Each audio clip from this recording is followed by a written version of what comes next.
Back to bulletin. Ghatkesar Andhra Bank చోరీలో మొత్తం 5.5 కేజీల బంగారాన్ని దోచేశారు దొంగలు.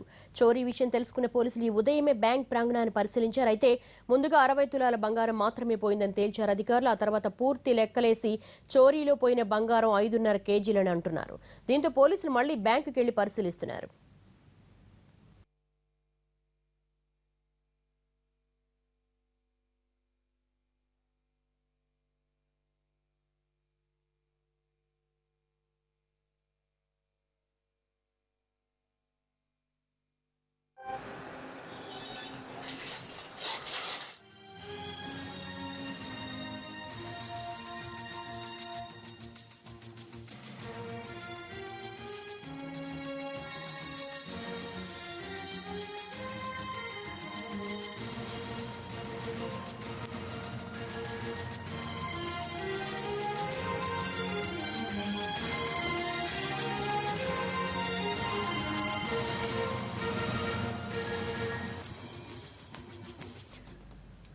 హైదరాబాద్ శివార్లోని ఘట్కేసర్ చోరీకి సంబంధించి లేటెస్ట్ అప్డేట్స్ మా ప్రతినిధి శర్మ ఒక అంచనాకు వచ్చారా? ఫస్ట్ 60 తులాలని ఇప్పుడు 2.5 కేజీలు అంటున్నారు.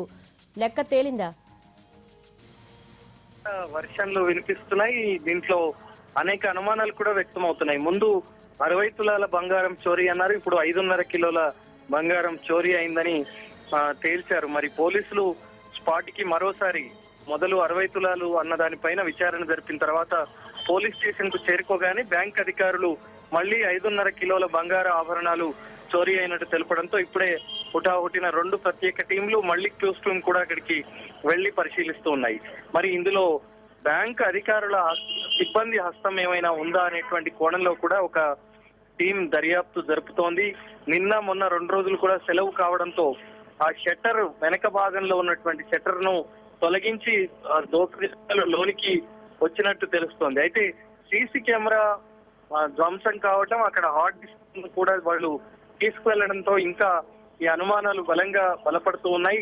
మరి ఆధారాలు లభించకుండా చేసేందుకే ఈ దొంగలు ఈ విధంగా వ్యవహరించారా, సీసీ కెమెరాలను ధ్వంసం చేసి హార్డ్ డిస్క్ లను తీసుకువెళ్లారా అనేటువంటిది కూడా ఒక దానిపైన దర్యాప్తు జరగాల్సి ఉంది. మొత్తానికి మరి నిన్న రాత్రి దోపిడీ దొంగలు లోనికి చొచ్చుకు వచ్చి వాళ్ళు ఆ లోనికి వెళ్లి 82 రకాల ఆభరణాలు ఏవైతే ఉన్నాయో ఐటమ్స్ అవన్నీ కూడా దోచుకెళ్లారు. ఇవన్నీ బ్యాంకులో తనఖా పెట్టి ఆ ఖాతాదారులు ఎవరైతే ఉన్నారో వాళ్ళు డబ్బులు తీసుకొని పోయిన వాళ్ళకి సంబంధించినటువంటి ఆర్నమెంట్స్ కాబట్టి మరి ఇవి అన్ని లెక్క తేల్చిన తర్వాత 82 ఆర్టికల్స్ అన్నది గుర్తించారు. కాబట్టి మరి ఇంకా బయట ఎక్కడెక్కడైతే సీసీ కెమెరాలు ఉన్నాయి వాటి ద్వారా ఏమైనా దోపిడీ దొంగల ఆచూకీ లభిస్తుందా అనే కోణంలో ప్రస్తుతం దర్యాప్తు జరుగుతుంది. మొదట అయితే ఈ 2 వర్షన్లకు సంబంధించి ఒక క్లారిటీ వస్తే గానీ దోపిడీ దొంగలకు సంబంధించినటువంటి మిగతా విషయాలు బయటికి వచ్చేటువంటి అవకాశం మనకు కనిపిస్తుంది. థాంక్యూ శర్మ.